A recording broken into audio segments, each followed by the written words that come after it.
hockey fans, are you ready to brave the wild with me, your host, Paladino Joey, or Joey Awajan? Brave the Wild is available on all of your favorite podcasting apps and is also on the Hockey Podcast Network. We're also pleased to announce that Raycon is now also a part of things. So DraftKings and Raycon are now a part of the Hockey Podcast Network. They're sponsoring us, so wonderful news. With that, I thank each and every one of you always for downloading and listening to this show. It is a great pleasure to be back on board with you once again today. The sun is shining here on Thursday morning in Golden Valley, Minnesota. Nice to have. The weather is still cold, but at least you get the sun shining. And unfortunately, we're in the All-Star break and the bye or whatever the heck. It's like a combination of things. So no Minnesota Wild hockey for about a week. But at least we have games to review and games to preview, and we'll be able to consistently still do the show that way. Just not as busy per se with games, which is okay, I guess. It's kind of like a little bit of a break for me, I suppose. Purple Mafia is not going to be on this week unless there's huge news. Obviously, that's a Minnesota Vikings show I do. And of course, it's Pro Bowl week. We don't really talk about the Pro Bowl that much on podcasts. I guess some people do, but I don't know. Yeah, so with that said, let's try to get right into it.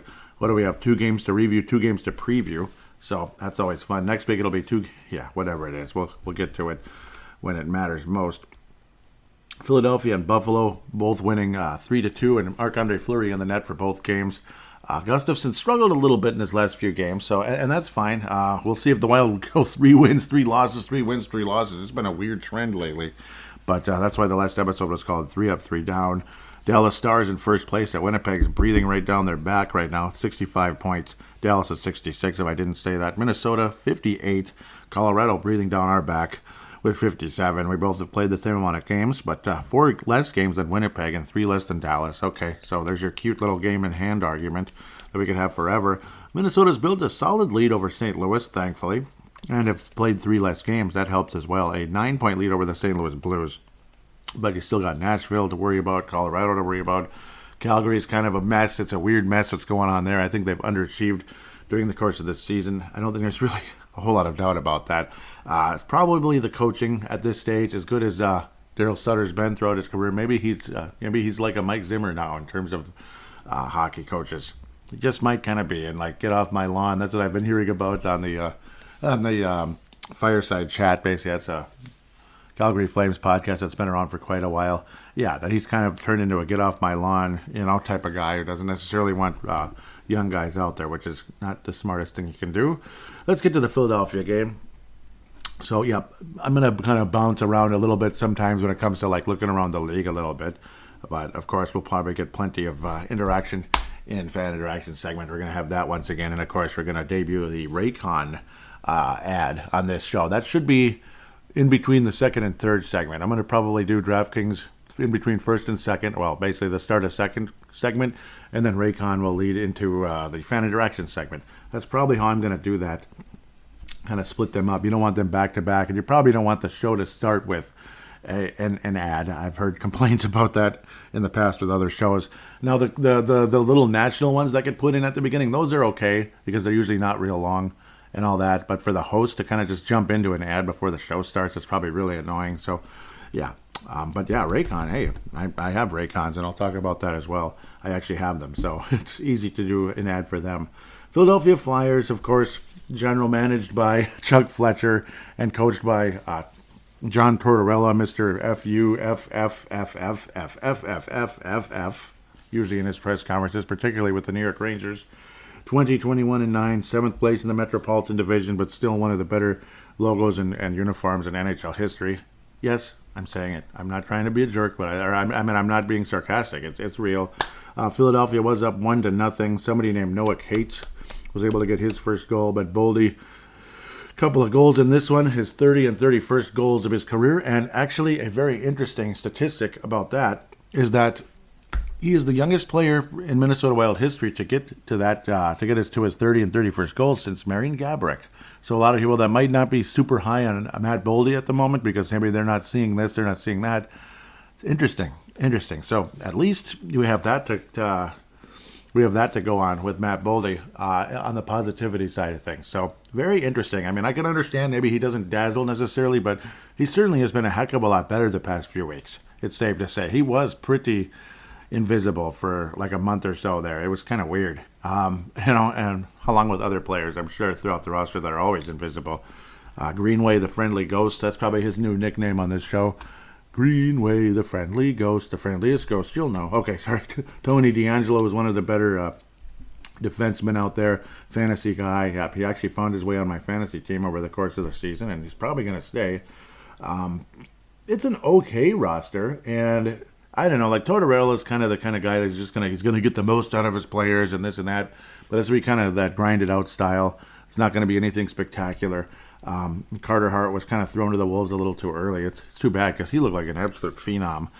Fleury obviously was a goaltending phenom, becoming a number 1 overall pick in the draft, and having a hell of a career for the most part, except choking in the playoffs a lot throughout his career. I just said that. Yeah. Yeah. But yeah, Matt Boldy, 3-point game. He was a part of all 3 goals, including the spectacular Matt Zuccarello between the legs spectacular in overtime. That was awesome.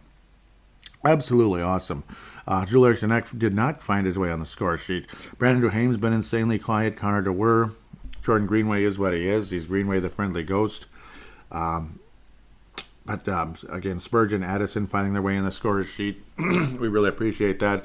Dumbo looks like an absolute mess, turning the puck over, 4 times, and looking like, again, I heard that there was a part where Tom Reed during the radio broadcast said, what is he looking at? Like, he's just kind of standing there and confused looking. So it's kind of sad. Like, what are we going to get for Dumba? It's like, is he turning into like a Mike Riley level defenseman? When Mike Riley was on Minnesota, he got better magically after he left, and I'm sure Dumba will too, which is too bad.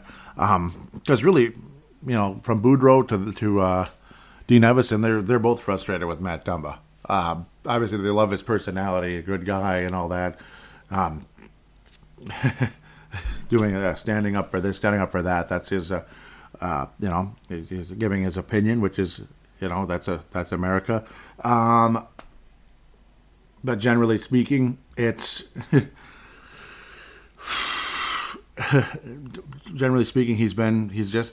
fallen off the face of the earth. It's safe to say. So it's not about hating on Dumba.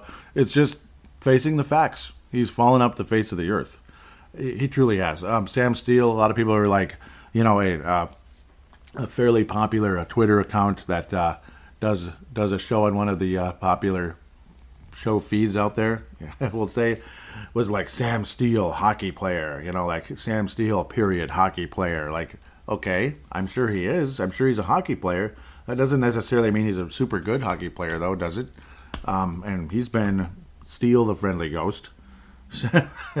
I mean, I'll Put me in the camp that just wants Sammy Walker up here, whether it's for Greenway, whether it's for whoever, Mason Shaw. I don't know. I mean, Mason Shaw, unfortunately, has been the 13th forward for quite a while now. Ryan Hartman was scratched in this game because of how he played like dog dookie basically for quite a while, obviously, and he got the stupid quotes from Dean Evison. Alex Goligoski's been the 7th defenseman most of the season, much to his chagrin, I'm sure, but it's his age. It's his age. It just is what it is. He's kind of an insurance policy at this stage.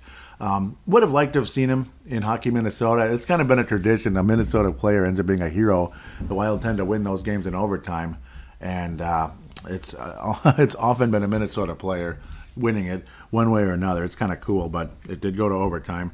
Both of these games went to overtime. The Wild did cough up points, but fortunately for us, these points that were given to the teams that did not win, thankfully, are in the Eastern Conference, so it doesn't affect us at all.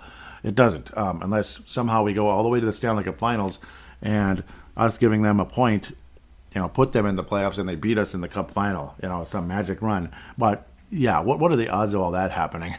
We'll see. I didn't think the Vikings were going to make the greatest comeback in NFL history either, but boy, that sure meant a whole lot a month later, didn't it? Boy, it meant a lot. Oh, God. It jump-started this team to the Super Bowl run of the ages. We got past Phil. Yeah, we didn't get past the first round even.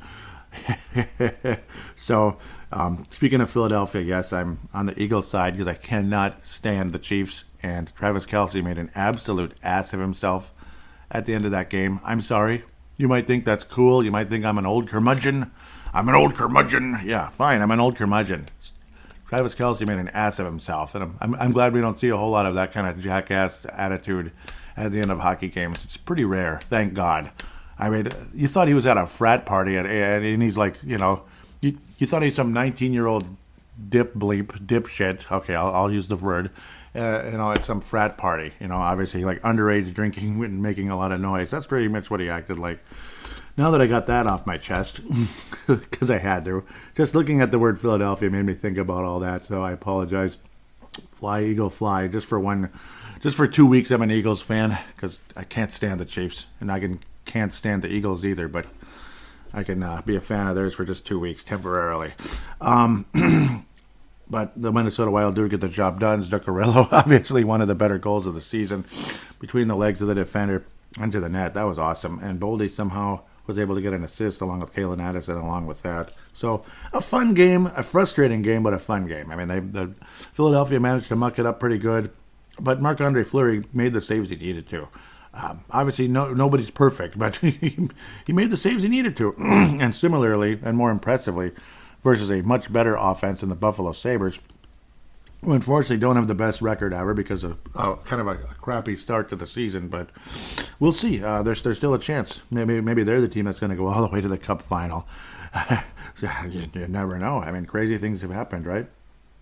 Apologize. I was about to snap here as this was not loading. I don't know if Yahoo had some kind of hiccup or whatever, or my actual internet, so I apologize. The Buffalo Sabres wearing the better uniforms. I'm sorry. Yep, and I know. Yep, and it's okay. You can like the rebrand look or the retro rebrand. And the cool part about it is it does take you back in time. That's the good part. Even if you don't like the look, I like the classic Buffalo Sabres look more.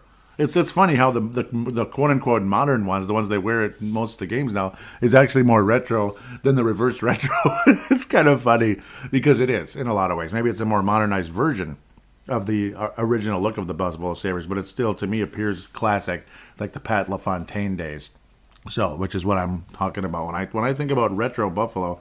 I think about Pat LaFontaine more than I think about Dominik Hasek and Miroslav Shatan, guys like that. If I said the name correctly, but Shatan, either way. It was a very, very, very good team, and it was the glory years of the Buffalo Sabres, unfortunately. Even though they had some really good teams in the early 90s, if I remember correctly. They had some dangerous teams. They gave the North Stars hell sometimes. They're pretty tough. Back then, I remember thinking that team's pretty good. Guys like Pat LaFontaine, obviously. But now they're kind of good again, finally. It took, 20 years, 23 years, but they're finally good again. And I'm a big fan. Rasmus Dahlin had a goal disallowed at the end of the second period that would have given the Sabres the lead because it just didn't cross the line fast enough. It was a good goal otherwise, but he ran out of time, laddie. He ran out of time. The Wild kept Casey Middlestead off the board, kept Alex Tuck off the board, kept Tage Thompson off the board. I mean, stuff like that. Good goaltending by Marc-Andre Fleury. And good defense in front of him. The Wild did not dominate, but we did well in the puck possession battle, we'll say. Did manage 35 shots on goal against Luukkonen, who'd made the All-Star team, apparently. he had a great game as well. It was a nice goalie duo. Both of them only gave up 2 goals in the game, but Marc-Andre Fleury was a little bit better in the shootout, and Frederick Gaudreau was fantastic. Obviously, Luukkonen gave up goals to multiple players in that shootout. Obviously, Zuccarello and Freddie Gaudreau with a beautiful play, obviously. Kirill Kaprizov with that flip that he does, it is just incredible. So it was pretty much as easy as 1, 2, 3. Luukkonen, I can imagine the frustration, but that's how it goes. Sam Steele, are you ready for a big shock? No points. No points. Matt Boldy, well, unfortunately, no points after a great Philadelphia game. So that's how that goes. Ryan Hartman returns and was Ryan Hartman basically without as many infractions at least. I'm trying to remember, did he get a penalty? I don't think he did. No, he did not. So he stayed out of the box at the very least. Wild actually, generally speaking, pretty good in that category in this game. Dang, only Connor DeWer, right? Well, I'll be daggone. Yep, I almost forgot about that. Yeah, that's amazing. So wonderful job staying out of the box for the Minnesota Wild, and Buffalo had 4 penalties in the game, only 1 for Minnesota in the whole game. So maybe the refs are favoring the Wild. Yep. I don't know. Greenway as usual, nothing, but I don't know, whatever. You can only bash on people too much, I suppose. But there's always room for bashing. Equal opportunity basher, right? Jewel Eriksson Ek was able to get yet another goal, and he's on pace for 69 points. He's actually maintained that pace. Boldy's on pace for about 61 now, so he's a little ahead of where he was earlier, when a lot of us were thinking, is he really somebody you want to sign for this amount of money and stuff like that? People were kind of worried about that, but I personally believe it's going to work out. I personally believe it does, mostly as long as he stays healthy. There's something there, and again, the complaint that's been going on during the course of the season is, obviously, again, I mean, it's like he's playing on a third line when you consider who he's playing with. You have what Hartman and Gaudreau? That's not going to get it done. So when he's out there on the power play with the Kaprizovs of the world, it's like he's a completely different player. So obviously with Kevin Fiala, a completely different player. He looked like a future star in the league, like an 80-point guy. It's pretty much what he played at, an 80-point pace. So obviously it's a damn shame that's how that thing went. Fiala's on pace for 85, I believe, with the Kings this year, and he made the All-Star team. So again, good for him. We'll get to see him play. If you actually want to watch the All-Star events, I don't know. Most of us don't. But the skills competitions can be fun, though. It can be, but yeah, it can be. Sometimes it's not that great either. The one position, though, I think that is obviously worse for anybody in the All-Star game is the goalie, and it's been that way forever. It's a firing squad one way or another, whether it's 5-on-5 back in the Gretzky, Lemieux, and Brett Hull and all those guys going up against Ed Belfour and Tom Barrasso or something like that. It is what it is. But, I mean, when the final score is something like 9-8, it's like, yeah, you're just butchering the goalies out there. And then they come back and they're not as good. So that kind of sucks. Carolina, is Buffalo? I have to look at this real quick. Apologize for. Yeah, they are. So they have multiple. I thought they did. They have multiple kind of reverse retro looks this year. They're wearing like white versions with the classic colors with that rebrand Buffalo logo. Interesting. I don't like it. No, it's okay. Actually, it's okay. I won't say I don't like it, but they look kind of like I don't know. What do they look like? Something else. They look like something else. I don't know what it is. Maybe like an AHL team kind of. But that's okay. AHL teams are totally fine. I appreciate the AHL very much. It's without the AHL, things wouldn't be as good in the NHL, of course. But no, an entertaining game nonetheless. Definitely a lot lower scoring than I expected, but that's partially why the Wild won. We were able to kind of play our game, a more defensive style versus last year's more open style, because it's a very talented offense. Like we were kind of like Buffalo last year in a lot of ways, with a better record. Great goal scoring, but mediocre goaltending generally speaking. And then this year the goaltending's been way better. And to Luukkonen's credit, he was good in the game. So he was able to kind of sort of match it until we got to the shootout, which is kind of annoying on our side. Why couldn't we get it done before that? But well, it is what it is. We're kind of limited offensively, if you hadn't noticed. Again, Julius Janek, though, is on pace for almost 70 points this year, so he's definitely living up to his contract. But like you cancel out Ryan Hartman, basically it's last year's, you could say fluke or head fake or whatever you want to call it, which is kind of what it was. It's like a stock market term. Like, hey, wow, look at that. It went way... Oh, come on. Jeez, I thought this was going to be a lasting thing. Great. It's like $10, $45, $8. Oh, we're actually behind where we were last time around. Wow, you just got your shirt eaten. So that's kind of what it's like if you bought stock in Ryan Hartman late last season. Holy cow, you're holding the bag, as we like to say. But this was good. It's nice to see the Wild play a little more disciplined game. Dumba continues to stink. Let's just be honest.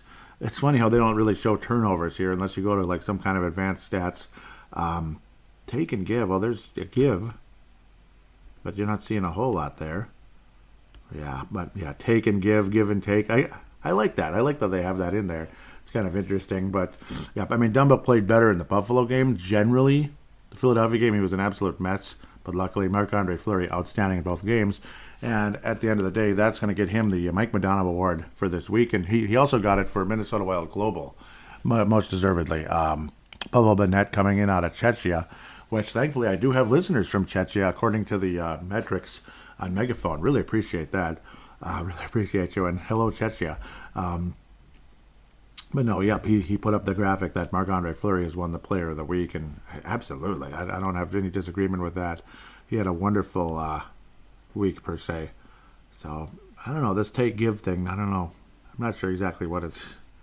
Nah, I don't know. I'm going to leave that alone for now. I wanted to look at something. But, and overall, again, Dumba's generally been a mess. Is he the James Shepard Award winner for this week? I'm going to probably give it to another guy this time, because you can't just go on the same guy and just beat a dead horse over and over and over again, and we'll hopefully get a 7th-round pick for him in a trade, or we'll just kind of give him away and give somebody else a 1st-round pick, like the Wolves did with Andrew Wiggins, and then he goes on and wins an NBA championship and plays way better for another team that I really don't like, called the Golden State Warriors. But enough of that. It's going to go to Sam Steele, the other friendly ghost on the team who tends to disappear and was really disappeared. I can't remember the last time he's really factored much offensively. Yeah, he plays a sound game and everything, but he's just not that good. I don't know. There's just not a whole lot to brag about. His overall numbers are okay. 8 goals, 14 assists, 22 points. He's a +10. I mean, those are nice and everything, but I want to look at, he last scored a point versus the Arizona Coyotes, and it was an assist, a single assist, on January 14th. So he's had 6 games in a row with absolutely nothing, and he's been a -3 over the course of that time. Now, to be fair, he had a 3-game spurt where he had 4 points, where he had 3 goals, 1 goal, 3 assists. So he had some little runs, but yeah, he's been completely invisible, generally speaking. Heck, he had a run in November where there was literally nothing. Holy cow, that was even worse. So it's not the first time. I'm sure he'll get back in he'll start factoring in the scoring again, but clearly not a top 6 guy. He's not. He's a 3rd-line center. He's a 3rd-line, maybe even 4th-line center, depending on the team. And even if he's a 4th-line center, I don't think it's the end of the world for him. He's not going to be pissed off. I think he'd much rather be a 4th-line center than be a top-line, guy like Nick Paton, who had a hat-trick this past week in Iowa. I think Nick Paton would much rather be a 4th-line player here in Minnesota than in Iowa. So Sam Steele, obviously he's an NHL player, sure, but yeah, he's not the guy some of you may have thought he was. He's just not. Jared Spurgeon had a wonderful goal in the game, no doubt about that. Always appreciate Joel Eriksson and what he can do. He's awesome. Even Spurgeon's on pace for 40 points this year, 40 plus. So that's great, absolutely awesome, and great goaltending by Marc-Andre Fleury. With that, we'll take a quick break and come back and preview the upcoming games and look at the prospects as well.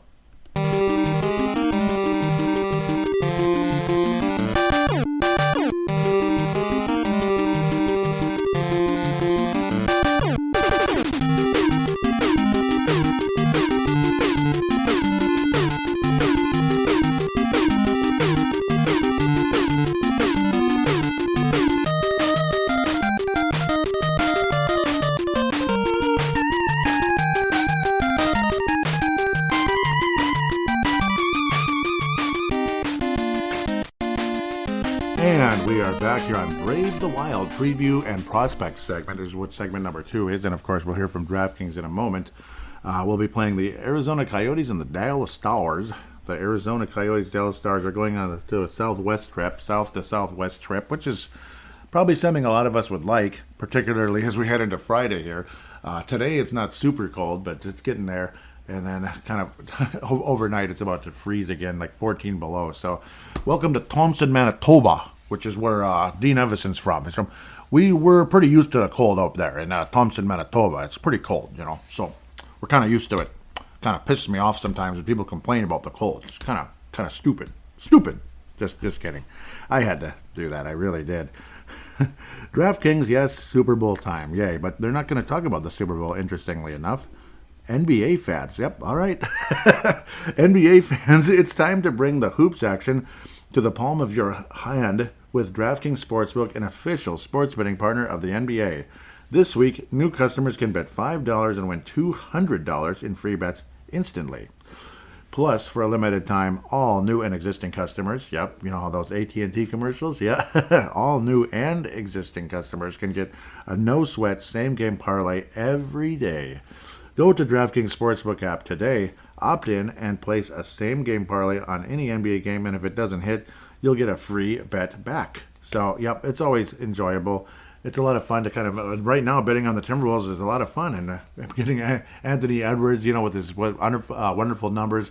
So, as I've talked about on Timberwolves Explosion nonstop, that's obviously a Timberwolves show, but it is, it's very enjoyable to keep up with that, and to, Anthony Edwards' numbers have been absolutely great, and Timberwolves are fun to watch lately, so jump to it. Download the app now, that would be the DraftKings app, and sign up with code THPN. New customers can bet $5 in the NBA and get $200 in free bets instantly. Only at DraftKings Sportsbook, an official sports betting partner of the NBA, with code THPN. Minimum age and eligibility restrictions apply. Void in Ohio. See show notes for details. So Columbus Blue Jackets fans and Cleveland Cavaliers fans and Cincinnati Bengals, unfortunately, fans. Yeah, well, it is what it is. It's void in Ohio, so understood. Arizona Coyotes, who are they? Well, they're Clayton Keller's team, I guess. Somebody named Clayton Keller used to have Darcy Kemper, guys like that. It's kind of cool. But if only they weren't a total mess, I would love to play for Arizona. I like that they've gone back to the old logo and the old look. It's good. It's good. I liked it at the time, and I like it now. Injuries for the Coyotes. Goddess Beer, okay, expected to miss 4 to 6 weeks, according to Craig Morgan, of the Phoenix Sports. Going to miss 4 to 6 weeks. No information regarding that, maybe a sprain or whatever the heck it is. Liam O'Brien suffered an upper body injury. At least we know if it's on the upper or lower variety. Otherwise, he's hurt. He's out 46 weeks. All right. Well, I understand to a point in hockey. It's a chippy sport at times where maybe like you broke your finger and guys are going to hack away at your hand when you come back, which is bush league bull crap. But I don't know. That's sports, I guess, sometimes. Yeah. Oh, like Zach Parise had obviously he was just coming back from back surgery. The guy starts shoving him in the back on purpose, and Parise's like, "What are you doing?" Like, come on, it's so dumb. But O'Brien suffered an upper body injury Friday, December the 16th against the Islanders in his week-to-week. So, okay, that sucks. Andrew Ladd, who was out from about 1985 until 2022, was placed on injured reserve as of whenever that was. A long time ago, months ago. So, I don't know. Andrew Ladd. Andrew Ladd. Yeah, he did start playing in 1985 pretty much. Minnesota Wild lead the season series 2-0, but we've only won by a goal in each game. 4-3 over the Coyotes in XL Energy Center. 2-1. The 4-3 win was on November 27th after Thanksgiving, and then Saturday, January 14th, very recently, Minnesota Wild beat Arizona in a not very fun game, 2-1, where we were just kind of like playing around, like, okay, let's see if I can do this, and it didn't go in. Oh, darn. It's like we were trying to be like the Harlem Globetrotters of hockey when we're not even close. And, yeah, we barely beat them. The next 2 games will be in Arizona. Enjoy the weather, I hope. Monday, February the 6th, and Sunday, March 12th. We'll finally get freaking hockey again on Monday, February the 6th. So that's always a good thing. Sunday, March 12th. So both weekend-type games coming up in Zona. Season series, obviously Wild are up 2-0. Arizona and Minnesota comparisons and such. Wild are 23rd in goals. Arizona's 30th. Minnesota Wild 7th in goals against. Arizona 24th. So they're lower echelon in pretty much major categories here. Power play, the Wild are 9th. 9th place, pretty good. 26th for the Arizona Coyotes in power play. 15th penalty kill for the Wild. 26th, so 26th in both special teams and penalty minutes. Holy crap. So 26 seems to be a popular number in Arizona right now. Okay. Connor DeWer or something, huh? They're asking for Connor DeWer. Penalty kill 26, penalty minutes 26, and all that cute stuff. The actual players and all that. Again, Coyotes are 16, 28, and 6. They're better than last year, but that's not saying much. It's really not saying much. And boy, you get to see a goaltender with a save percentage of 90.7, which is actually pretty high. Goals against average of 3.19, which is not good. And 3 shutouts on the season. So he's actually a decent goalie. This Karel Vezmelka. I'm probably not Vemelka. I'm no chance of pronouncing it correctly. And I'll probably hear from somebody one way or another like, Joey, you got it wrong. Just like Yaroslav Spacek, right? Spacek, right? Did I say it right this time? I hope. I was saying it right, and then I went like Spacek and Spacek and, Spacek. Yes, Spacek. Connor Ingram, pronunciation police. But you know what? In hockey, I think it's good. If you're a pronunciation police, you are on the right side. I think because it's good. If it's good to actually say it correctly, and it's good to know. And I feel like a dope when I don't. So, just like Clayton Keeler and Nick Schmeltz, those guys. Okay, I'm just teasing. Can you imagine if I butchered those? That'd be pretty embarrassing. Connor Ingram, I think I can get that right. Connor Ingram, 3-11 on the season, 3.59, save percentage of 90, no shutouts. But the other guy. Let's get to him though, Mr. V here. Mr. Karel V. He's actually been a decent goaltender for Arizona when you think about it. I mean, when you think about what's going on in front of him, he's actually done a good job. 13-17, 4 overtime losses and the 3 shutouts. Undrafted, and he is coming in from the Czech Republic, which is Czechia, right? Which is basically Czechia. So I apologize to Pavel Bennett if you're listening for butchering Mr. Karel's name. I'm probably not even saying that right. Undrafted, but born in 96, still got something. He's probably got a shot there. Sometimes those undrafted free agents end up being a hell of a lot better than somebody taken in the 2nd or 3rd round. So I'd probably rather have that guy than Hunter Jones right now. But Hunter's a lot younger, so we'll see. Maybe not time to give up on him just yet. Clayton Keller is leading the club in scoring. He's having a better season than last year. 41 points with 18 goals on the year in 50 games. Nick Bukestad with 21 points. Good for him. So good for Nick Bukestad. And not getting hit in the finger, basically, from Zuccarello getting frustrated, swinging his stick around in practice. So, thank you, Zucks, right? I'm sure he was not too happy about that. I wouldn't be. Bukestad is tied for 3rd on the team in goals, which, again, says a lot about the Arizona Coyotes. Bukestad is a nice little player, but, I mean, yeah, I don't know. I don't think he's a first-round pick level at this stage of his career. Maybe at the beginning. 11 goals, 10 assists in 50 games, but playing every game. Jacob Chychrun would be a very expensive trade possibility for somebody out there. 25 points in 34 games. He's missed a significant amount of time, but when he's healthy, he's probably the best player on the Arizona Coyotes. Nick Schmaltz, Schmaltz is old himself, formerly of the Blackhawks. 11 goals and 17 assists for 28 points in 34 games, just like Chychrun. Almost the same numbers, almost. Not quite. Lawson Croats, 16 goals, number 2 on the team, and 28 total points. So good for him. Shane Gott has been out for a long time, unfortunately. He's obviously one of the better players as well. But unfortunately has an injury. Trade me the heck out of here. I'm a 4th-line player for Arizona. Jack McBain, 50 games, 10 points, 6 goals. So, I don't know, Jack. I don't know. Hit the road, Jack, and don't you come back no more. That's pretty much what Bill Guerin said. I don't know. There's no excuse. The Wild should get the job done here. Something like 4-3. I say that at 4-3. 4-3, really? 4-3? 4-1. 4-1. Just beat them 4-1. And I like Arizona, but beat them 4-1. That's all I got to tell you. Multiple goal game. I am seeing multiple goal games here. I'm going to pick Matt Boldy to do it again. I forgot that I was actually successful picking Matt Boldy to get 2 goals against Philadelphia. I'm just playing. I'm pretending to be psychic or something, which I'm absolutely not. No. Matt Boldy, 2 goals against the Arizona Coyotes, and the Wild win 4-1. 4-1.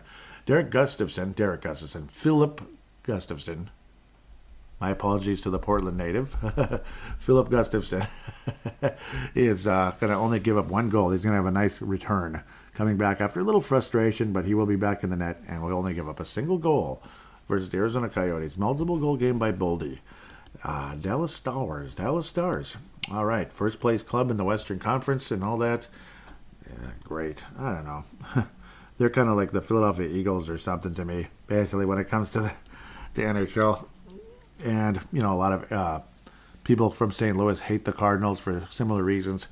You know, I stayed a Stars fan for a long time after they moved away, but eventually, once the Wild came around, and, you know, I don't know, it's like you barely remember they played here before. I remember the North Stars themselves, but I don't think about this team as what they were. Great series, great season series for the most part. The Wild with an epic game, but an epic frickin' blown lead, but still ended up surviving miraculously in the shootout. 3-2 in the shootout, but 6-5 overall. The Wild took a 5-1 lead back on December the 4th, only to watch it disappear and go to a shootout, a frickin' shootout, but somehow escape by God's grace, basically. 6-5 technically in that one. Whew, that was scary and really frustrating. Dallas and Minnesota, again, Dallas beat us pretty good in Xcel Energy Center, so the road team has won both games so far. December 29th during Christmas break, as I like to call it. That was not a good day at all.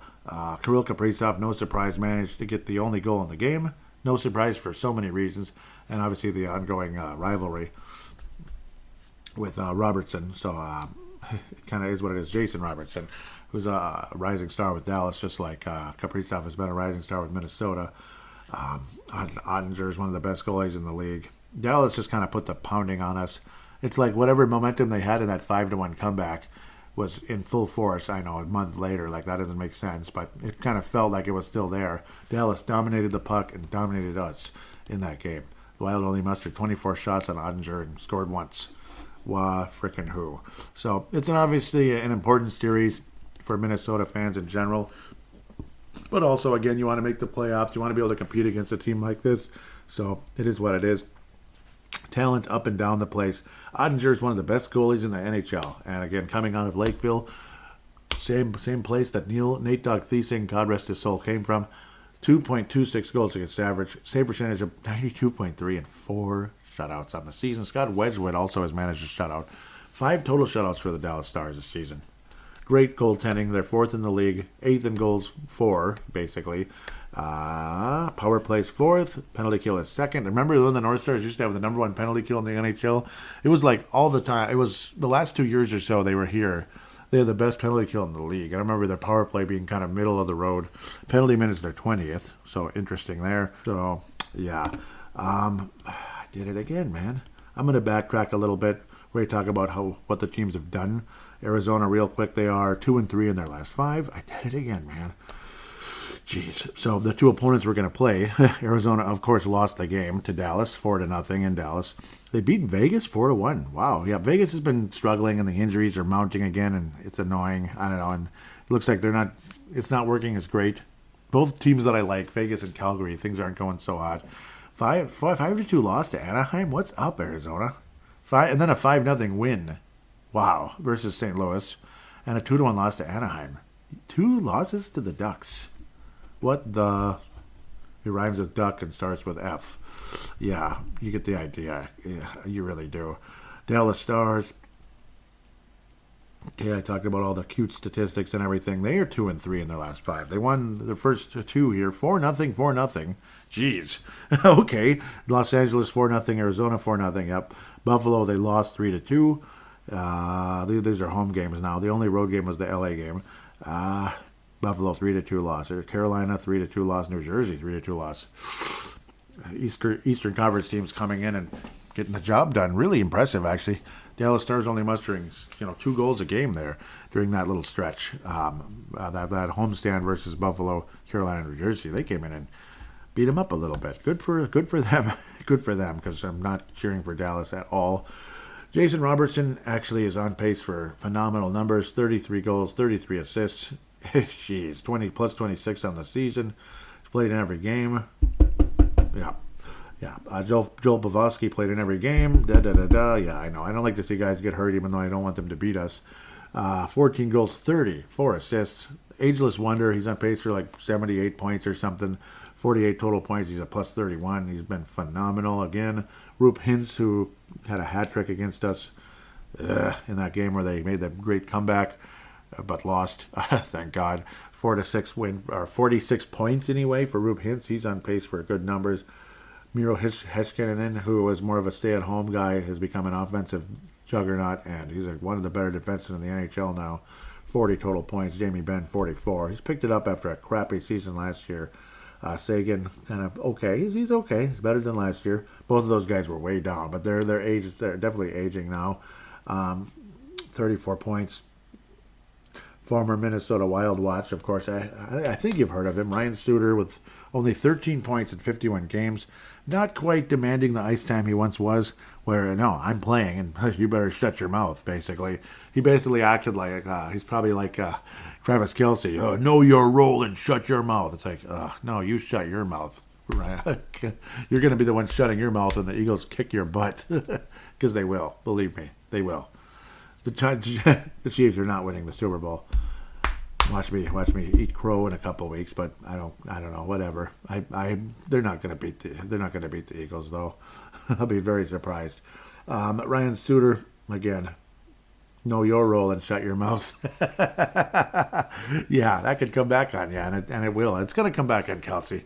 It will, and it's going to come back on Suter too, because I'm sure he basically said that to Mike Yeo a couple of times, maybe in different terms. I don't know. Maybe he wasn't as dopey about it as Travis Kelce. Great tight end, but just a dope. The Wild's chances of winning this game are, well, there's always a chance. It's going to be on the road. We actually won on the road last time around. I think the Wild split. I think they split. So we're going to, which again, will a 3-game win streak. And then, of course, it ends with, it ends at 3. Hope and pray to God that it doesn't start a losing streak. Looking at the future schedule, will it do that? It better not, 'cause I'm going to be pissed. Enough with the 3-game losing streaks, okay? We're never going to win anything if we're going to just go 500. I mean, that's 500 hockey. That's dog dookie. Now Yahoo is doing its thing again where it's not responding to me. Oh, Lord. Don't you love that? I am not understanding what's happening, but finally got it to go here after getting really mad. Anyhow, the Wild will play Vegas on Thursday, New Jersey, on Saturday, Florida, oh boy, and Colorado. Ooh, well, giddy up, guys, let's go. I mean, it's go time, as they say in the sports world. It's go time, it is. Dallas, Vegas, New Jersey, Florida, Colorado, Dallas again, Nashville, LA, Columbus, Toronto. This is a tough month, very tough month, and welcome to February, since I didn't officially say that. Ooh, yeah. It's go time. I mean, if you're going to make the playoffs and freaking do something for once in the playoffs, well, for the first time in several years now. What was the last time? 2015. 2015. Really? Yeah, that's a long time. It's go time. It's quite simple. Otherwise, okay, if you're not good enough to make the playoffs, don't trade away your first round pick. Just don't do it, please. Don't do what Chuck Fletcher did. More than once, and then you wind up with like 4 players in like second, third, fourth round. Yeah, we're gonna win it all now with these guys. That was a terrible draft, actually. Was it Luke? That wasn't Luke Cunningham. It was that other guy, Evan Lodny. I didn't do anything. So yeah, we'll see what happens. I think it's a split though. Dallas wins. Final score 5-3. Kirill Kaprizov scores 2 goals in the game. Yes, I think Boldy and Kaprizov each have multiple goal games, but it's a split. Now that I've babbled way the F too much, I better know my role and shut my mouth, right? Yeah, I don't know. Why am I getting that in my head now? That was the most obnoxious thing I ever heard. Well, one of the most obnoxious things I've heard lately. Let's just jump right into the prospects. Brock Faber for the number 1 team in the nation, the Golden Gophers. That's right. Career high in points now, 20. 3 goals, 17 assists, couple of assists this past week. Awesome. Actually, he had 3 points this past week. 28 games so far. And again, the number 1 team in the nation, crushing Michigan State. We split with Michigan the week before, but crushed Michigan State. Impressive. What was it, like a 12-3, I think, difference? Unbelievable in just 2 games. So, really exciting. Ohio State's, a top 5 team coming in, so it's going to be really interesting. But Brock Faber, go get him done. Go get him done, Captain. He's like a super Spurgeon right now for the Golden Gophers, and hopefully he continues to do so. I'm very, excited about the possibility of that team going all the way, man, and I hope so. Iowa continues to play very well. Yes, Jesper Wallstedt is just dominating. He's becoming a fantastic player. What is he like? What is he like? 8-0-0, right? In his most recent games, he's incredible now. 13-7-3 on the season. Save percentage of 91.2. Goals against average 2.59. He's officially the starting goalie now for the Iowa Wild. That's safe to say. Zane McIntyre was so good last year. Very well. He was good. I shouldn't say so good, but he was good. Goals against average of 3.15, 9-7 on the year, and a save percentage of 89.4. Where the team in front of him hadn't been playing well. Sam Henches, I still say it's Henches because, well, like maybe put it this way: Vice President of Operations at Boston Scientific. Formerly Maple Grove, now they moved him to Arden Hills, or he moved himself. I don't know, because I think he lives closer to there. So I know how to say Henches. It's not Henkes, it's Henches. They might be related. It's quite possible. Scored his first goal in the AHL this past week. Finally came back after being out forever. So congratulations, Sam Henches. In fact, that was just yesterday, actually, in another win for Iowa. Wallstedt did give up 3 goals. That's just terrible, but that's okay. He's not perfect every time. Milne continuing to play that gritty style, and he's gonna come around. He's still super young, with 7 points in 30 games. Sammy Walker continuing to play. He had a multi-point game. Again, 20 goals, 19 assists, 39 points, and deserves to be in the National Hockey League eventually. He better be. Poor guy. Nick Baton, one of the best juniors and AHL players you'll ever see. Unfortunately, he's quad A when it comes to the NHL. Hat trick. 25 games and 32 total points. He's been phenomenal at the AHL level at age 27, coming out of Delta, British Columbia. Nick Paton has been wonderful for the Iowa Wild, and he's one of those guys. He's helping them play better. And he's a nice emergency replacement, 14th forward, you could say, for the Minnesota Wild. I'm sorry to say it, but that's pretty much what he is. Joe Hicketts is like an 8th defenseman. You probably get the drift. I've made enough of a point now. Marco Rossi, now with 8 goals and 18 assists, kind of maintaining that slightly above a point a game average. Nick Swaney's been playing significantly better since coming back. Slow start to the season, then was hurt. He was stuck at 14 games forever. Now he's at 29. He was able to get more points again, 9 goals and 8 assists. He does play more of a gritty bottom 6 type of style, but at the AHL level, you expect a little more, at least middle 6, if not top 6. You got to think he's top 6 at the AHL level, but I don't know. Damon Hunt still stuck at 6 points, but continuing to mature and grow. Ryan O'Rourke with 7 assists in 41 games. Similar thing there, where he's getting, he's just kind of gradually getting a little better, and kind of like taking his time there. Jeffrey's out for the season. I forget, was it an ACL or something? But yeah, he's out for the season regardless. So that sucks. It's probably something like that, unfortunately. So Adam Beckman is kind of, he's kind of in and out. He's the second leading goal scorer on the team, but only 8 assists. And he's got good passing skills. His first NHL point was a pretty nice play behind the net, remember? So that was at the beginning of last season. He's still 21 years of age, coming out of Saskatoon. Yeah, I like that. I love that name. Saskatoon is awesome. Conversation has been floating around lately that maybe Rossi is just a bottom 6 guy in the NHL. That he'll have a nice career. He'll play his 600 games, whatever, or 1,000 games, who knows. But he's not going to be the elite prospect that people thought. That could be the case. That could be. As they're just kind of not seeing that special player that we thought we were seeing in the OHL. So it's unfortunate. I hope he's not like Nick Paton. That would be a huge disappointment. Nick Paton was a second-round pick, so not nearly as high expectations for the 43rd overall. He's only 5'9", 175. Again, Delta, British Columbia, but he's a wonderful AHL player. Rossi, I think he's going to be in the NHL for sure, like a regular in the NHL. But people are talking about maybe if you're going to make a trade for somebody significant, that might be the key. That maybe trade Rossi before people figure out that maybe he's just a bottom 6 guy in the NHL. That I want to believe he's a top 6 player still. I truly want to believe that, but I don't know. We'll see. It's not there yet, and that's why the Wild are in no rush to bringing him up. unfortunately. But that's what I've been hearing. I'm not a genius about it. Some of you see more than I do, like with the way a player skates and the way they they react to certain situations and all that. Some guys you can just tell right away there's something there, and they're underrated and this and that. To me, that's Sammy Walker.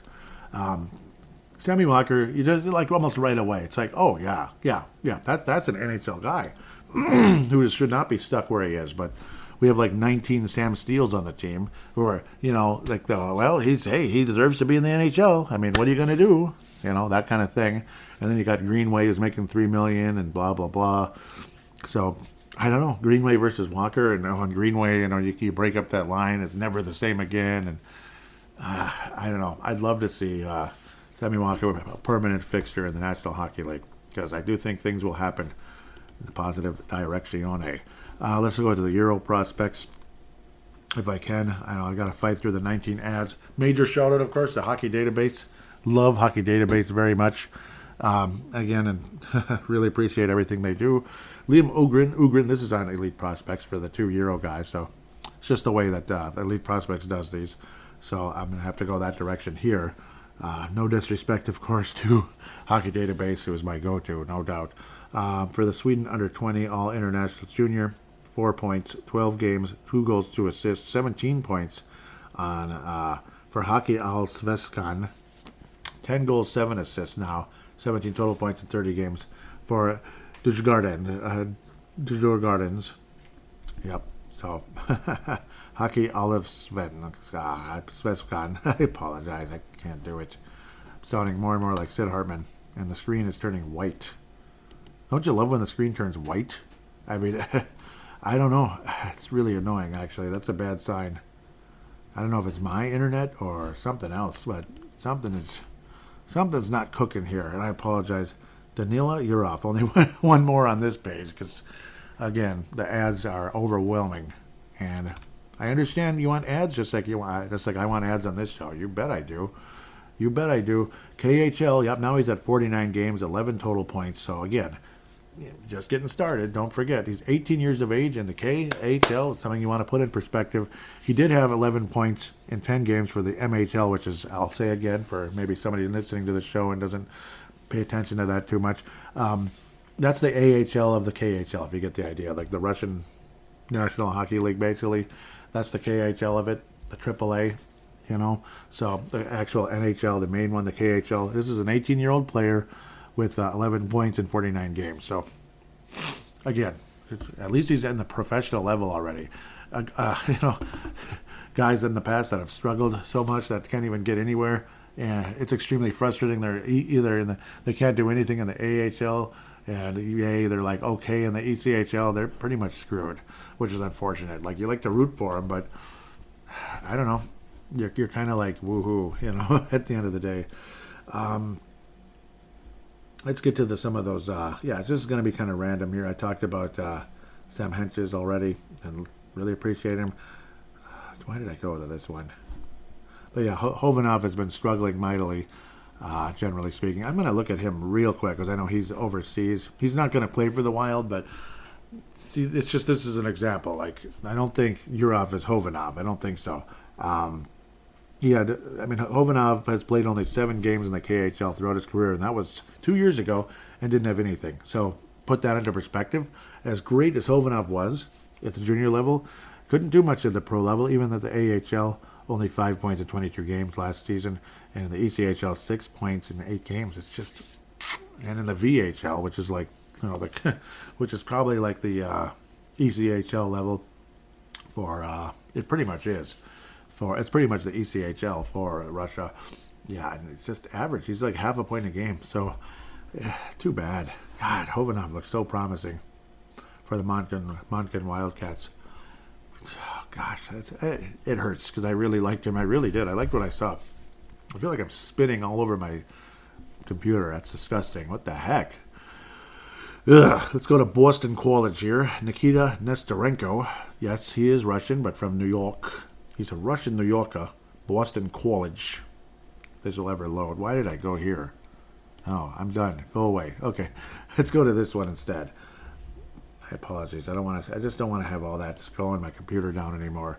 Okay, hockey database. Thank you very much. 21 points in 24 games, 5 goals, 16 assists. Definitely been a playmaker throughout his career, as it shows in his previous years at the Boston College and even the Chilliwack Chiefs. He had 36 assists.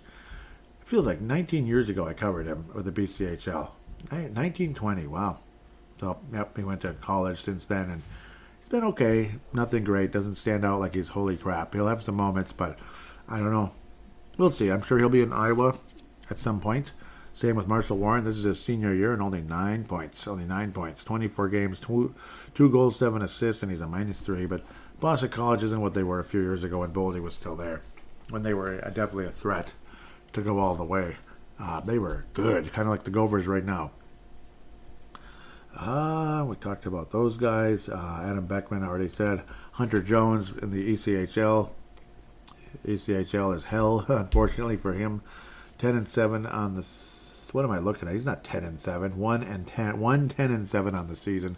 89 save percentage. 3.24 goals against average for the Iowa Heartlanders, who are just, it is what it is there. It's been a rough go. Like I just said, 1-10-7. That is called snake bit. Who's Nadinov? We're all huge fans of his. Obviously has a better future than Hovenov. There's no question about it, and I think he will play for the Minnesota Wild someday soon, and he will be one of the better ones. I could imagine him playing with Matt Boldy at some point. Maybe Kirill Kaprizov as well. Maybe he'll be that guy. And I bet his numbers will be crazy good. Definitely a playmaker. 23 assists versus 10 goals, 33 total points in 57 games, and this is in the KHL, which is not an easy place to play at all. And he's definitely looking the part. Nate Benoit, who's been compared to behind the scenes to Bryce Misley, right?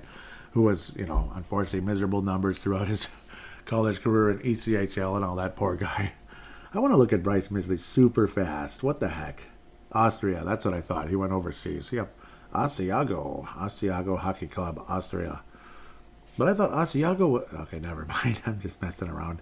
28 points, 5 goals, 23 assists. He's also a playmaking center guy.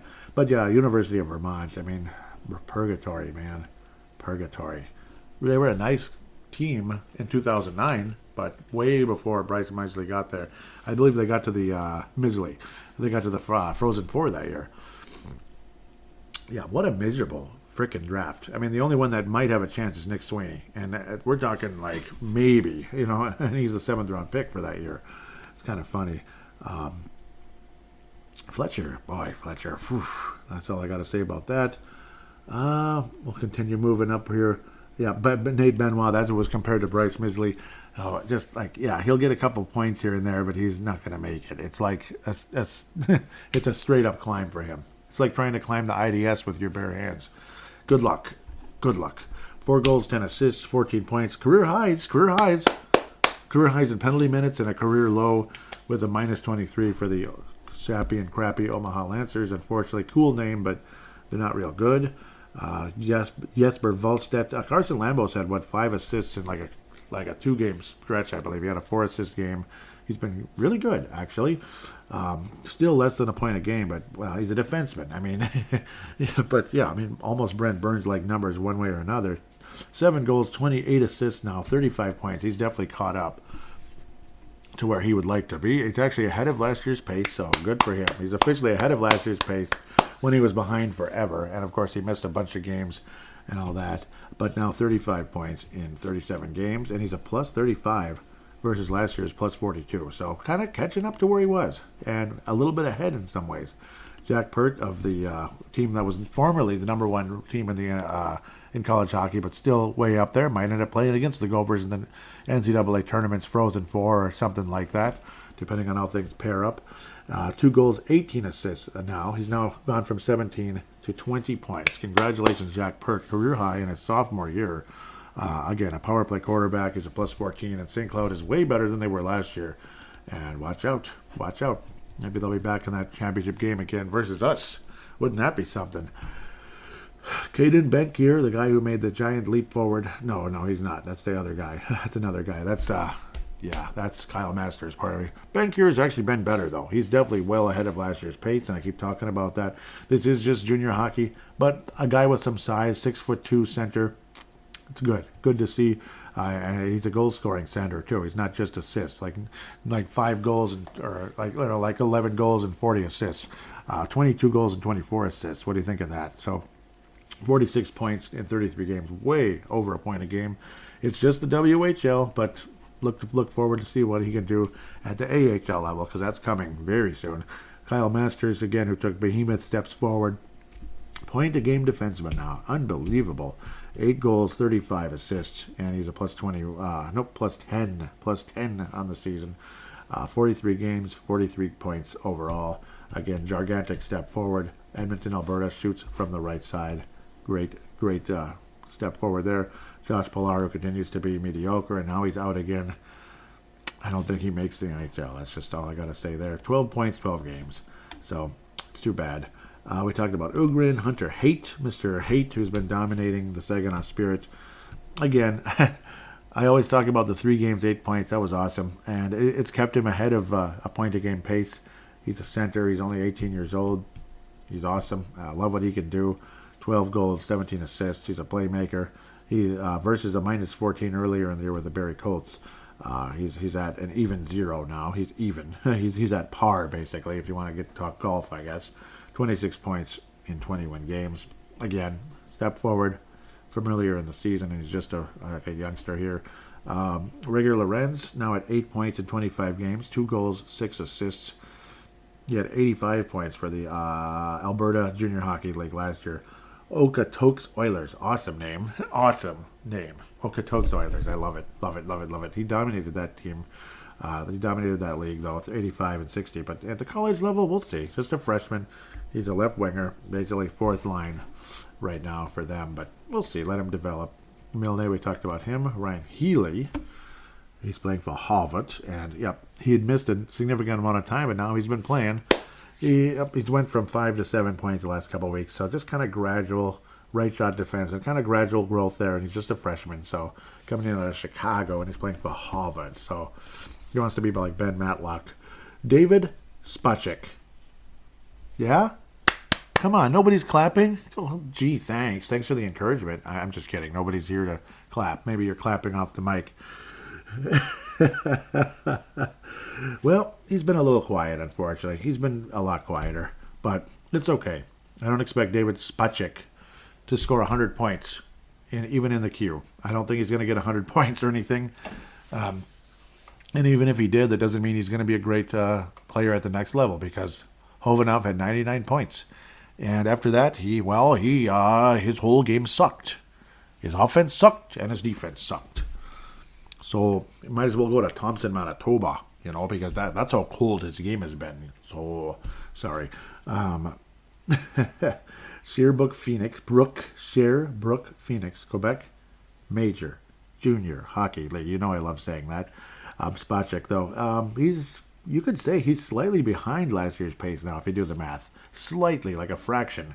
Last year's postseason, awesome. 13 points in 11 games. That is great. Great. So, hopefully he's the kind of guy that actually steps up in the playoffs, because we've been lacking that in this town with every damn team since God knows. Outside of Kirby Puckett, and like Jack Morris and Frank Viola for the Minnesota Twins. So many guys. Even Ken Herbeck batted like 143 or something in the World Series, didn't he? In the second one. The first one, yeah, Ken Herbeck was a little better. Just a little bit. That grand slam in Game 6 helped a little bit. Just a touch. It actually buried the St. Louis Cardinals.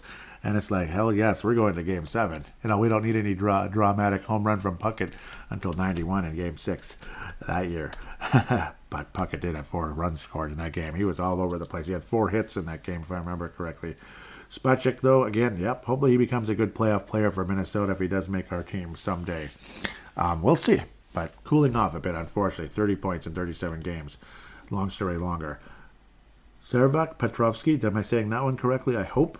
He's a center, so you expect more offense. 38 points in 39 games, slightly ahead of last year's pace, but not way ahead. But certainly a guy who played well against, played well in the juniors, so we really appreciate it. Both Spacek and Petrovsky played very well. These guys actually looked more promising than any of the other prospects in that World Junior Championship. So we really appreciated what they could do. 18 goals, 20 assists in 39 games. So 1 point less than a point a game, and he's a plus 10. That should wrap up the prospect section. But again, Iowa's playing so much better. Jesper Wallstedt, who's actually, as I'm doing my Secret of Evermore game review for Video Game Flashback, Jesper Wallstedt is one of the characters, and guess who the other character is? Philip Gustafsson. When I play Secret of Evermore, I tend to call the two characters Minnesota Wild player names. This year I went with goalies. I wanted to have Marc-Andre Fleury in there, but it just, his name didn't quite fit, and I didn't want to screw around with it and make it look dumb. So all three of the goalies have long names because of their last names. So where Marc-Andre Fleury, it's three short names, but for some reason it didn't fit. Damn it. Anyhow, we'll take a quick break and get to fan interaction and hear from Raycon for the first time on this show.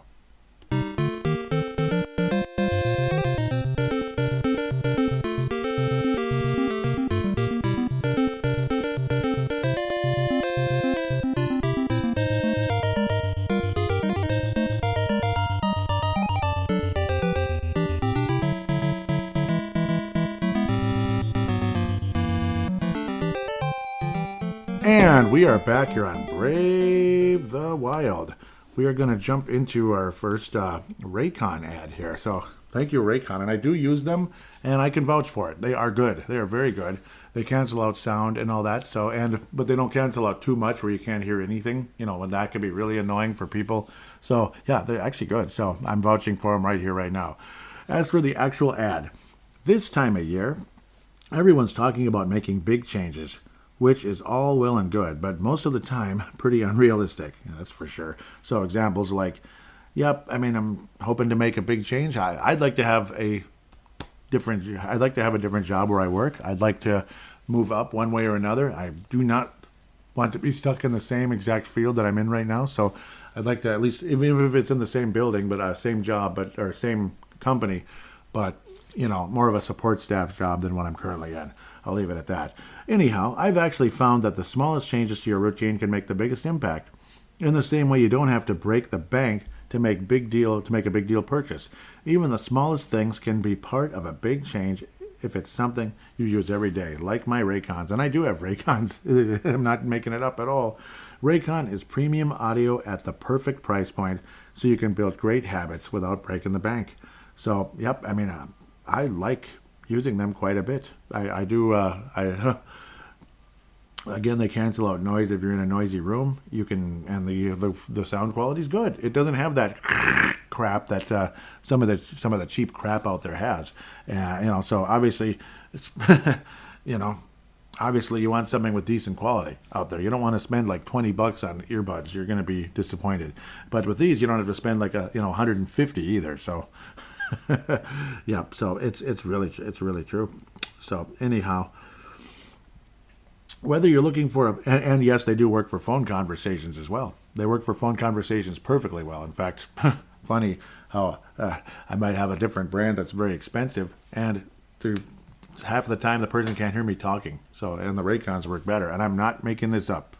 Anyhow, whether you're looking for a pair of everyday earbuds, which is what I have, low latency gaming headphones, or a speaker with a battery that will last all night at your next party, Raycon's got you covered, and the battery power is really good. Yep, Raycons start at half the price of other premium audio brands, so you don't even have to choose between products. You can get one of each, or a pair and a spare, and still pay less than you would with some of the other guys. Again, I have the regular everyday earbuds. I have the blue ones, and yes, I got this on my own. I didn't get this because Raycon told me to or whatever. I got them on my own in the past. So this is, I'm not making it up. Even if you'll love your Raycons as much as I do, Raycon wants to make sure you feel great about your purchase. They offer buy now, pay later options, that's really nice. Every purchase has an easy and free return guarantee. So, yeah, I think it's absolutely great. And obviously, again, there's wonderful features, customizable sound profiles, Earbud tap functions. Yep, love that, where you can pause something immediately. Noise isolation. That's a big deal. So stuff like that. Crystal clear call quality, like I just talked about. So I kind of jumped ahead. Water and sweat resistant as well. So very, very cool. Ready to buy something small with a big impact, and that's the idea. You want it small. You don't want it big and huge and looking all, yeah. Earbuds are supposed to be small. Ready to buy something small with a big impact? Go to buyraycon.com/THPN today to get 15% off your Raycon order. That's buyraycon.com/THPN to score 15% off. Buyraycon.com/THPN.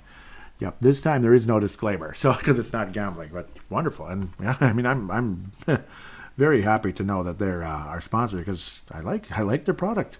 Let's open up the fan interaction segment with Derek Felska. This is actually a direct message on Twitter. Otherwise, it's @BraveTheWild, @BraveTheWild, and you want to hashtag BTWMN so I can have everything organized. But this is a direct message, so it's totally fine. And I stupidly didn't even see it. We'd been talking, and then I always get, something comes up, and I start working on something, and then I blank, and so I apologize that I wasn't interacting here. Derek says, and this is a really good take, that's why I'm reading it here, a really interesting conversation. The interesting dark horse is Vladislav Firstov. He bolted, and I noticed how I didn't mention him, he bolted for the KHL instead of playing in Iowa. He has done okay over there. Does the team cut him loose, or do they forgive him because he's Russian? Or does he get the Manel treatment, and it's like we don't care anymore? He might get the Manel treatment. I wouldn't be surprised. That's kind of been Guerin's way so far. But maybe it depends on just how much Guerin values Vladislav Firstov at the end of the day. The way he bolted is probably not a good thing, though. I don't think that's going to go well around here, so I'm leaning that direction. But I don't know. How is he doing in the KHL? Not that great. 18 points in 37 games, but yeah, and he's 21, so I don't know. I'm thinking, nah, he wasn't that great in college either. I'm thinking they're going to move on, in my opinion. He's been okay. He's an interesting dark horse, no doubt, but I'm kind of leaning towards I'm leaning towards the latter, though, when you said, like, he's going to get the Manel treatment. Probably. Like Brennan Manel, who I was such a fan of, and then, yeah, doggone it. And unfortunately, things have not turned out so great for him either. So, odds are that's how it's headed. That's a lot of notifications, but we'll maybe dig into that at the end here just to make sure I don't miss anything. Usually, people help me out, though, and I really appreciate those of you that have. What the heck? Okay. Yep, I was talking about these.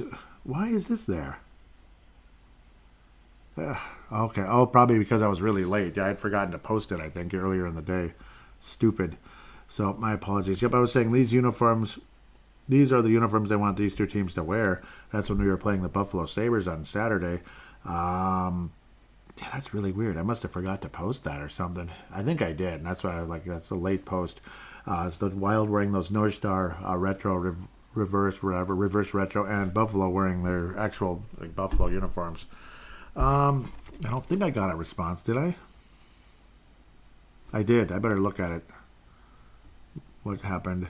Scott Forner says just as God intended it, and then I got a completely different response from Pam saying no. Okay, I guess you don't like him. That sucks.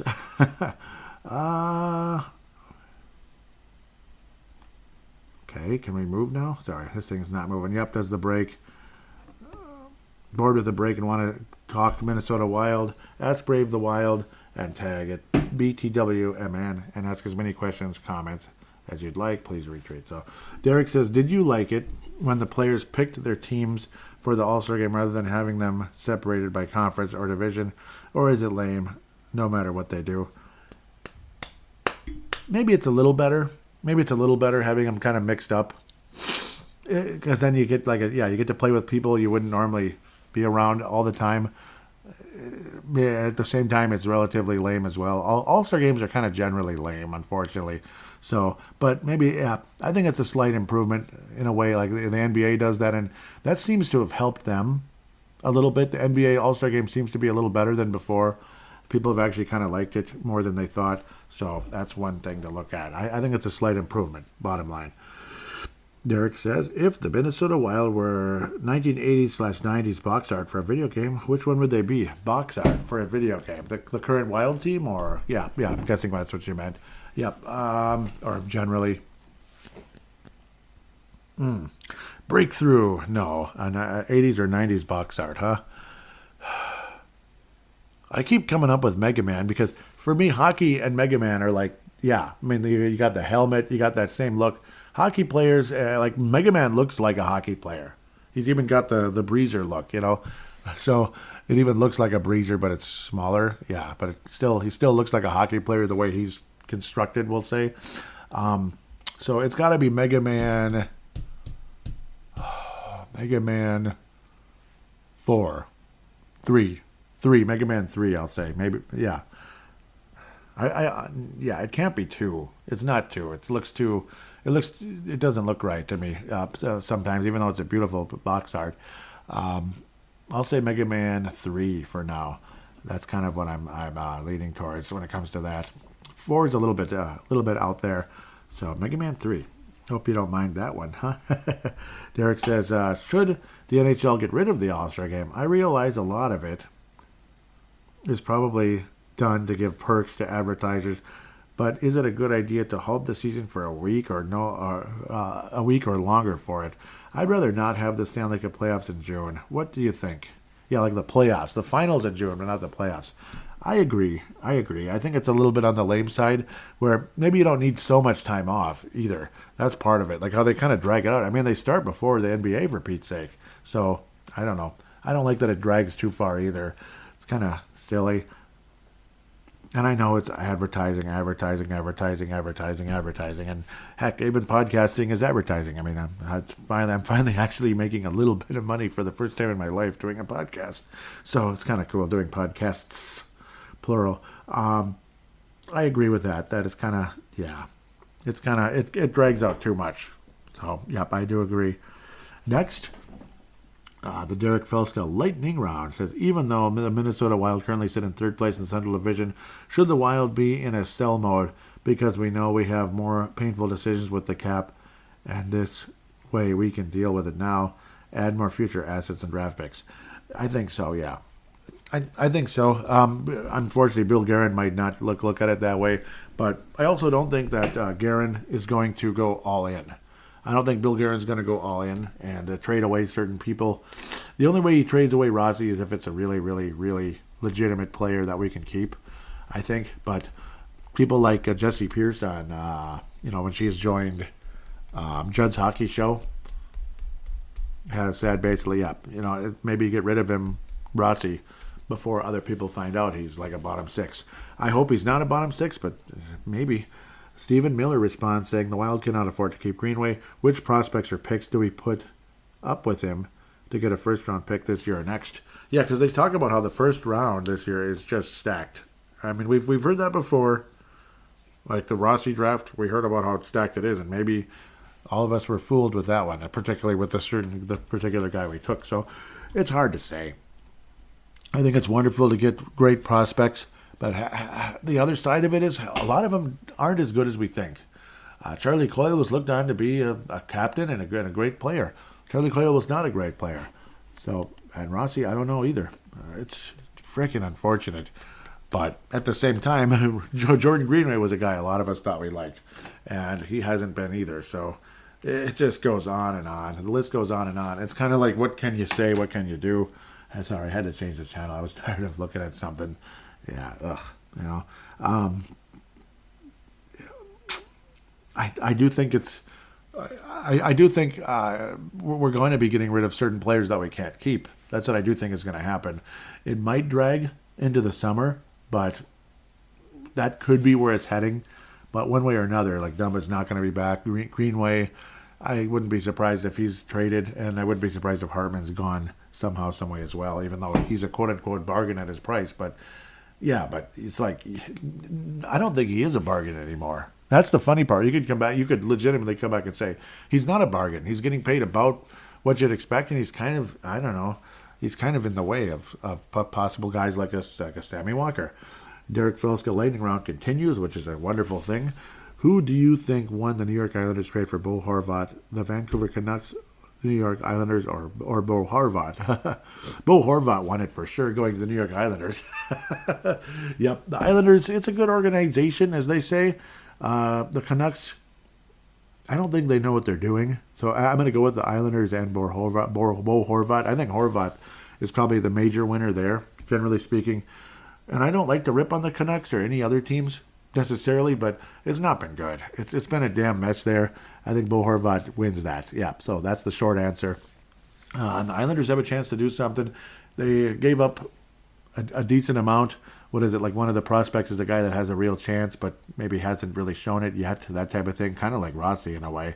That'd be kind of like Rossi would have to be included in something like that. But I think Horvat, though, yeah, generally speaking, wins that one. What is your definition of a prospect? Derek Felska, lightning round. What is your definition of a prospect? Is it a player that simply isn't with the Wild currently or something else? I'd be interested to hear how you would define this, because I think a lot of people have different paradigms of it. I hope I pronounced that word right. Yeah, because I know that word, but paradigms of it. I would define it as somebody that has a chance to be a valuable piece to the organization. Generally, again, it's a player that is a younger player, and yes, I think it's a player that could be on the roster as well, a player that hasn't reached his potential yet, a player that, has a ceiling, that has a ceiling that, again, that hopefully is significantly higher than, somebody that's just going to be stuck in the minor leagues forever. To me, a prospect, again, is a player that, it's a player that either is with or isn't with the team yet.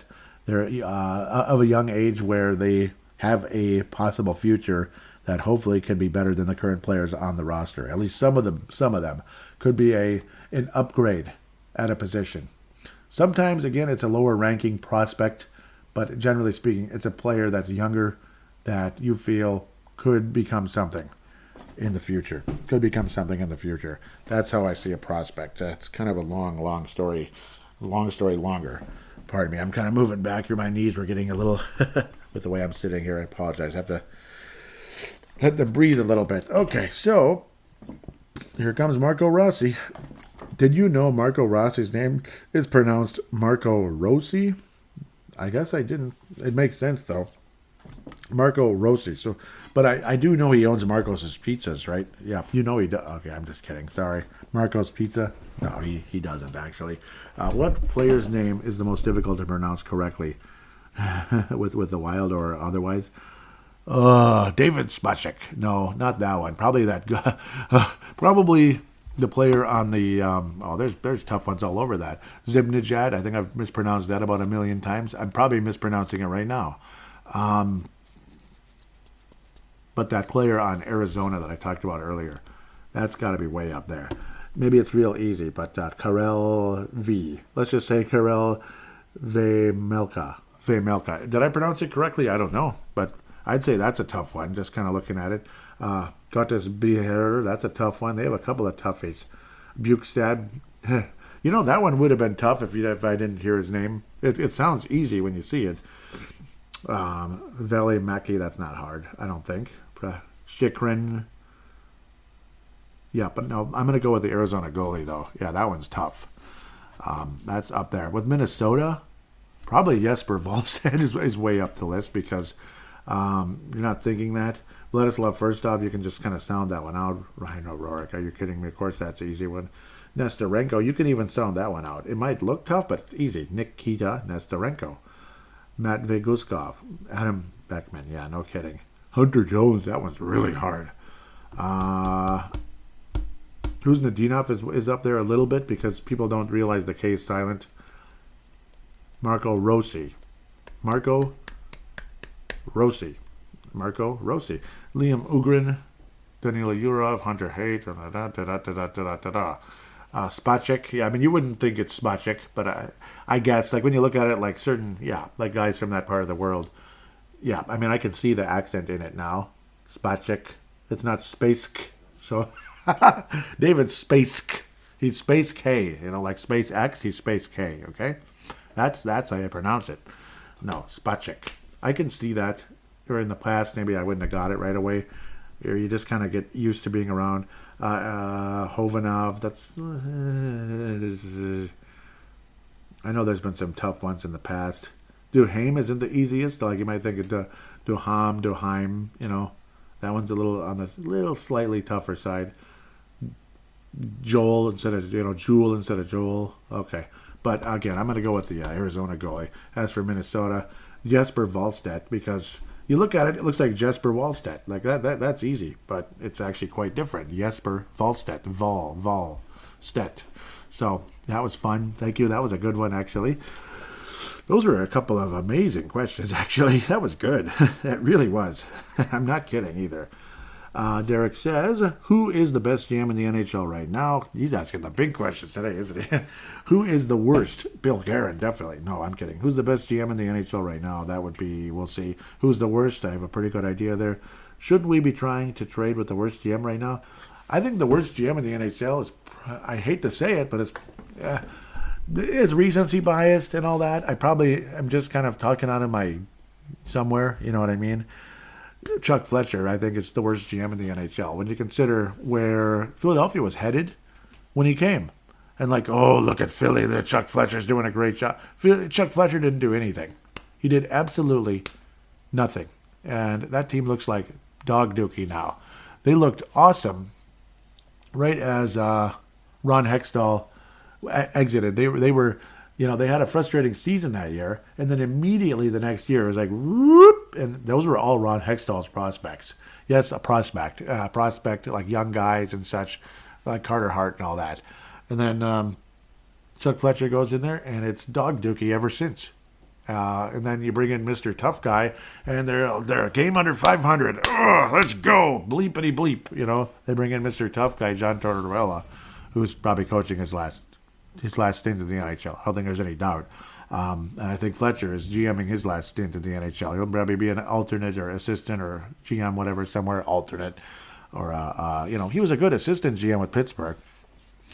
But, Fletcher's the worst now that I've babbled for 15 minutes about that. The best, I'd like to say Bill Guerin, but Dallas, I think Dallas has done an amazing job. I don't like the Stars, but they've done an amazing job. I'm going to go with I hate to say it, New York Rangers. Ugh. Oh, my aching something. I don't know. The New York Rangers general manager. And that would be Chris Drury. Again, this is kind of a gun to the head quick thing, but I mean, it's hard to go against Chris Drury and the New York Rangers. It really is. They've built a wonderful team with that could win a Stanley Cup. They could win multiple Stanley Cups. Some of it's luck getting that really high draft pick and such, but at the same time, I mean, at the same time, they've done a good job. They put together a nice team, and despite losing certain guys and then turning around and acquiring certain players, I think they've done a wonderful job. They built a great organization, and I think he's probably the best. Otherwise, Boston's way up there. Boston, New Jersey, those are two. Now I would have said Steve Yzerman with a bullet if he was still with Tampa, because now I'm going all over the place, and I'm going to just bore people with this. It's the combination, either Chris Drury or Steve Yzerman, with what he did with Tampa. It's just unbelievable. 3 straight Stanley Cup Finals. They're still a team that could win the Cup this year. There's no doubt that Tampa could win the Stanley Cup this year. And even Detroit, the way they've kind of risen from the dead, they're actually above 500. Unfortunately, they're still 7 games out of the playoffs, but it's a logjam just like it is in the Western Conference. Detroit only 7 points out, behind the Pittsburgh Penguins. Yeah, they played back-to-back Cup Finals. Pretty cool. When Detroit was still a Western Conference club, which I think they belong in the East, and that's totally fine.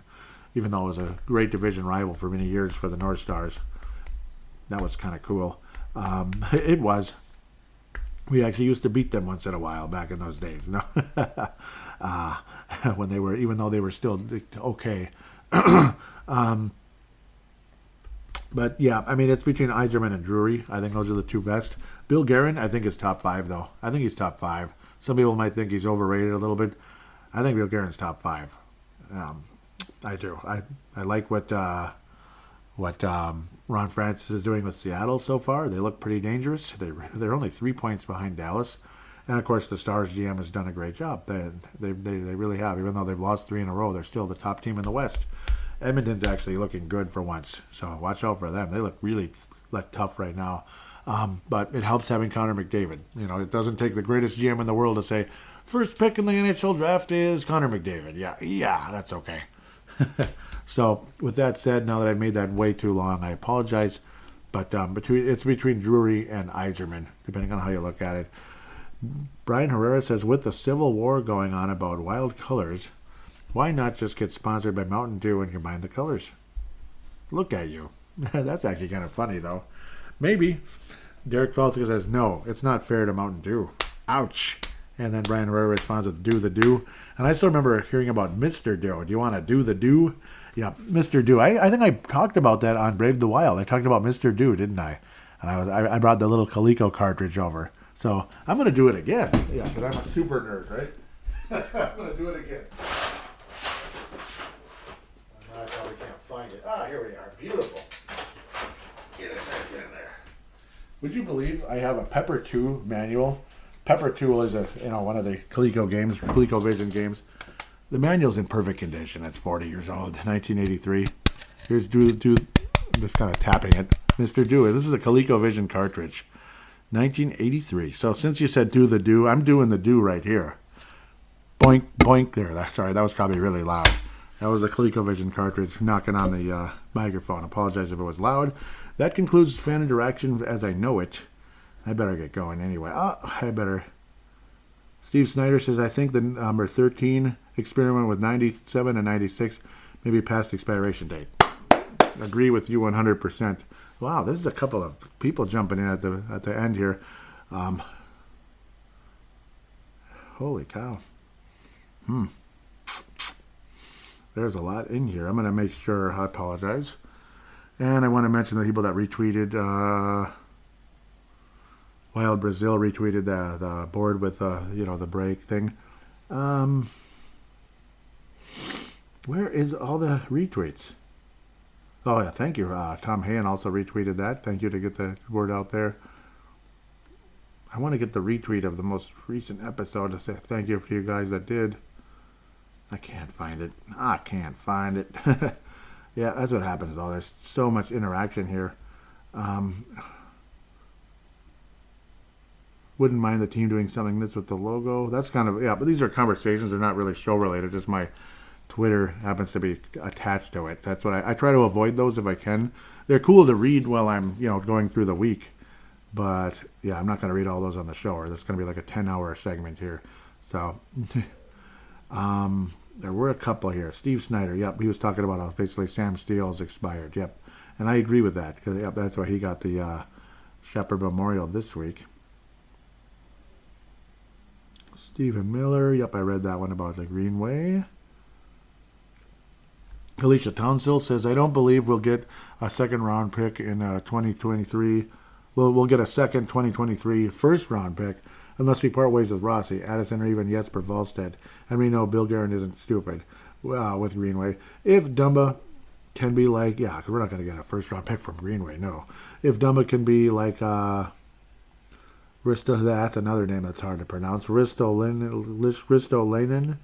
and fetch a 2023 first. Guerin, great job, Guerin, basically. 6 months until Bengals training camp followed me, huh? Go Bengals. Yep, I wish they won, but they didn't, unfortunately. Here, Van Girl, a couple of responses to Steve Snyder, and this will wrap it up. I think it's time to give Rossi another look. Then I'd go with 97, 13, 36. And 12, 23, 89. Or 38. Yep, that's between Hartman. Hartman or Goudreau is like a pick-em, but have Rossi with Boldy. I like that, KFan girl. I really do. Then she says, that's Jody Halvey. I'd try and trade Greenway and Dumba for sure, but hopefully be replaced by a better skill like Faber. Yes. Yep, that's where Dumba's gone. It's because Brock Faber playing for the hopeful national champion Gophers. Faber is better than Dumba and Shaw, and then Duhaime is better than Greenway. I agree with both of those statements, actually. I think Duhaime is going to have probably going to be better long term than Greenway, but maybe not everybody agrees, but that's okay. That's what we're here for.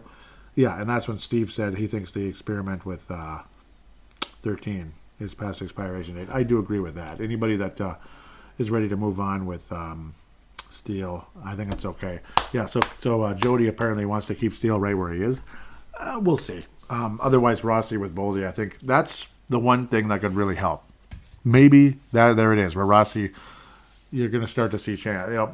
I think they need to do that, actually, very soon. And we can find out what really happened. With all of that said, thank you all so very much for your interaction with the show. It ended up being way longer than I expected. Wow, a lot of conversation and me babbling my butt off, and I apologize. So I better shut up here pretty quick. The shout-outs are going to go to Minnesota Wild Global, Minnesota Wild Nation. Thank you, every one of you, so much. Patrick Turner with Minnesota Wild Nation, Florida.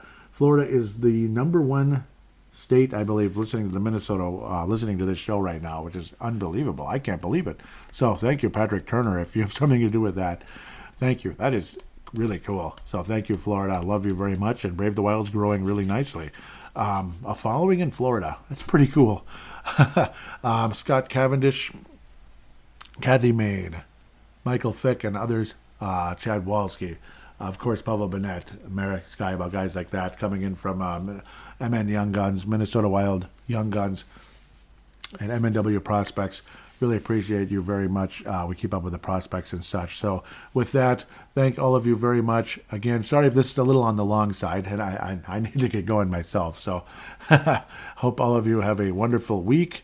Enjoy the All-Star game if you watch it, or go for a walk outside or something, and hope for some good hockey coming up this upcoming week, where the Wild hopefully stop with the 3-up, 3-down nonsense and play above 500. Otherwise, we'll see what happens as the trade deadline gets closer and closer.